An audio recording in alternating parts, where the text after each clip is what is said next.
नौशर फिरोज़ मां ख़बर ॾींदा हलूं त ॻोठ मोहम्मद बख्श खोखर जा रहवासी अली ॾीनू खोखर ऐं संदसि पुटु ज़ाकिर हुसैन, हाकिम अली, सदाम हुसैन, अब्दुल जब्बार, शाकिर हुसैन नेशनल प्रेस क्लब पहुची मीडिया सां ॻाल्हाईंदे चयो त मां नाले हाकिम अली अली ॾीनू खोखर, ही मुंहिंजो बिरादर ज़ाकिर हुसैन खोखर, असां टई गॾिजी रहंदा आहियूं। असांजी जॉइंट फैमिली आहे।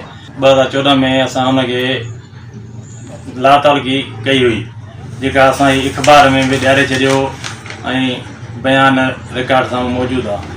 हाणे ताईं बि हू जेको आहे सो पंहिंजे बाज़ नथो अचे हुन हरकतुनि खां, मुख़्तलिफ़ माण्हुनि सां गॾिजी करे ऐं कंहिंखां कर्ज़ु खणे थो। इन्हनि जी का मुख़्तलिफ़ गैंग ठहियलु आहे, हरू भरू हिरासां पैदा कनि असांखे। हाणे जीअं अगरि कंहिं माण्हू कर्ज़ु ॾिनो आहे सादिक खे, त सादिक खां ई वसूल करे। असांजो सादिक सां को बि तालुक़ु कोन्हे को। हीअ असांजे वाल साहब, ही मुंहिंजो भाउ ज़ाकिर हुसैन ऐं प्लस में असांजी जॉइंट फैमिली जेका आहे उनजो सादिक सां न अॻु में को तालुक़ु हुयो न हाणे आहे। असां ही एप्लीकेशन किशन कोर्ट में ॾेई आया आहियूं। हाणे असां आला अख़्तियारनि खे गुज़ारिश था कयूं त हिन सां जेको केरु ॾेती लेती कंदो या असांखे को नुक़सानु पहुचाइण जी कोशिशि कंदो त उहो पंहिंजो पाण ज़िम्मेवारु हूंदो ऐं हीअ बयानु रिकॉर्ड ते रखियो वञे जीअं वक़्तु सर कमु अचे। सब्सक्राइब कयो अवामी न्यूज़ HD खे ऐं ताज़ा तरीन ख़बरुनि लाइ ॾिसंदा रहो अवामी न्यूज़ HD।